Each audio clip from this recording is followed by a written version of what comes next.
Subtle Serpent Survival here. This is an interview I did several years ago with a genuine trailblazer. Everybody should know, Mr. Ethan Becker. Now, he's had his hands in just about everything, from an international bestseller to multiple knife designs and outdoor gear. I mean, you name it. But how exactly did this start? How did I meet Ethan Becker? Well, it all began looking at my dad's brigade quartermasters from the 80s with Ethan's old designs in them.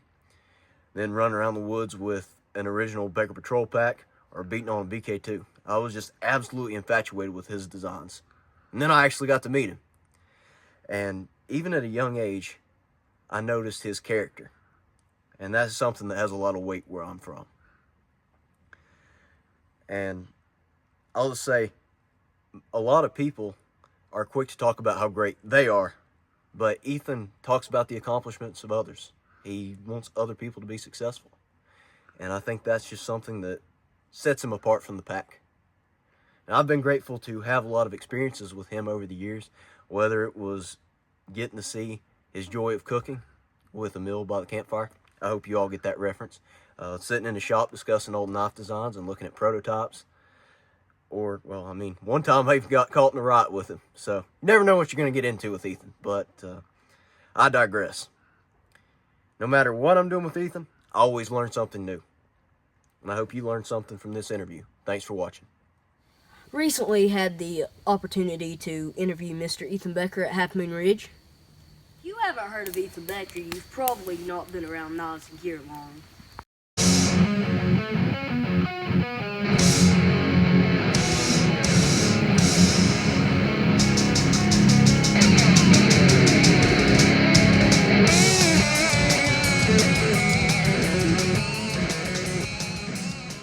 This is the legendary Ethan Becker at Half Moon Ridge. I was just going to ask him a few questions. First of all, who were you really influenced by? Oh boy, that's a long list. A lot of, I guess, the people that designed for Puma, but those are all very traditional German knives. And but since I've actually been in the business, there have been very few people that I haven't learned something from. The late Larry Harley helped me with stuff. Certainly Bob Loveless.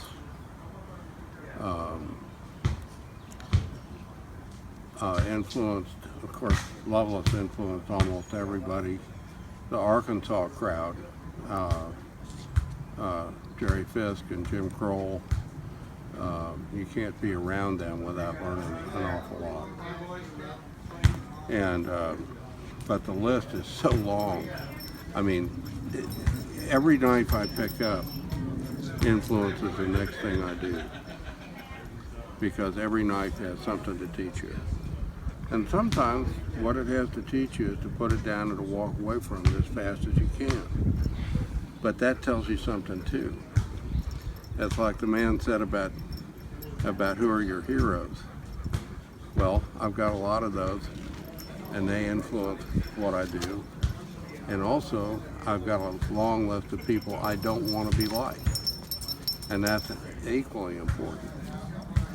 And when you pick up a knife and you give it a little twitch, and you know this well, there are knives that you pick up and they're alive, and there are knives that you pick up and they're as dead as yesterday's lobster. They smell bad too. Yeah, what was the first knife you ever carried? That I ever carried?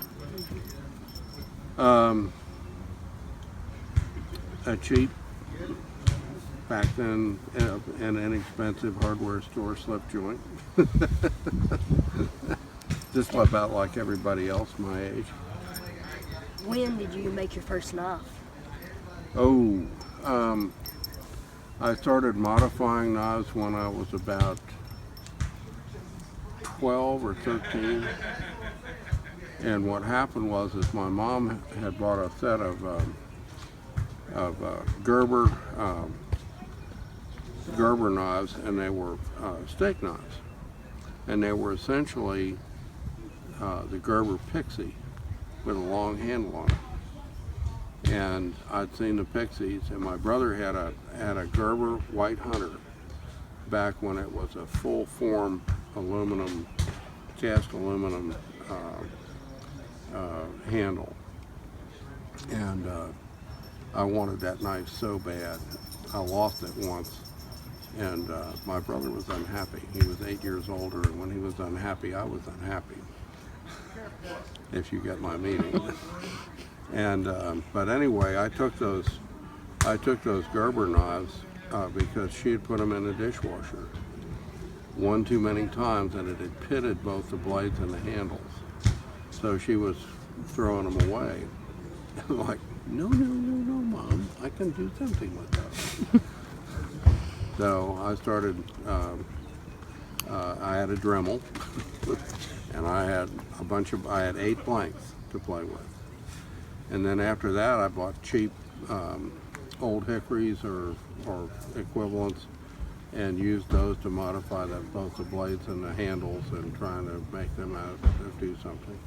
But you know, those were all good steel, 1095, pretty decent heat treat. So that's really what got me going to begin with. And what really got me in the quote business was I had this love affair with kukri knives. And one of the there was an article in a gun magazine I had about a guy, a custom maker down in Texas, his name I can't remember, who made 2 kukri knives for a guy. And I looked at those, and they had stacked leather handles, and they were made real steel and all that stuff. And I'm like, oh boy. I called the guy up, and he said, well, Mr. Becker, he said, I don't know whether I ever want to make another one of those. And he said, if I did, I'd probably have to charge $450 for it.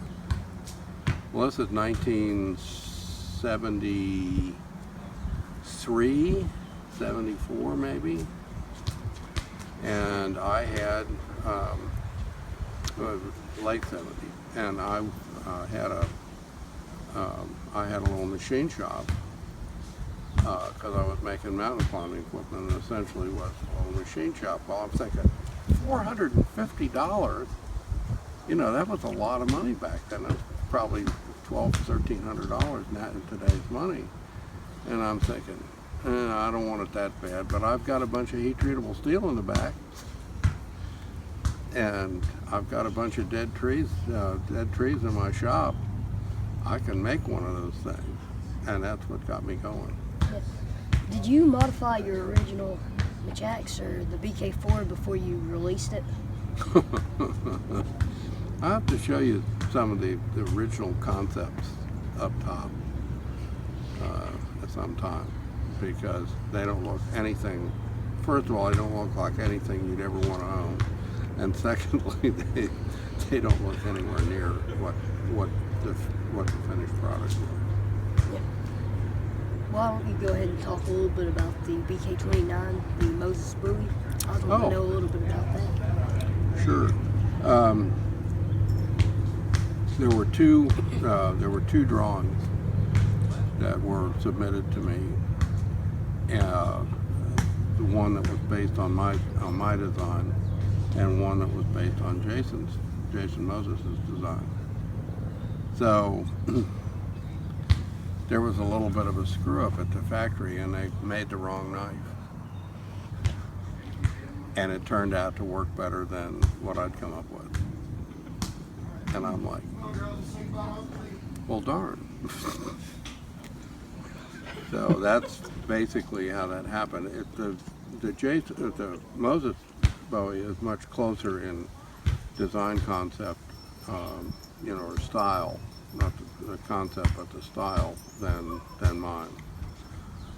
Because the Raider Bowie had the clip point, the full clip. So. Now, what future products are you probably going to be coming out with? I'm not allowed to talk about that. And the reason for that is that if I talk about the projects, people start calling the plant wanting to know where the heck they are. And they only have 2 girls on the phones up there. and excuse me, ladies up on the phone up there, and John said, he said, Ethan, people, he was president of the company, he said, Ethan, people don't believe that if you say something's coming, they believe it.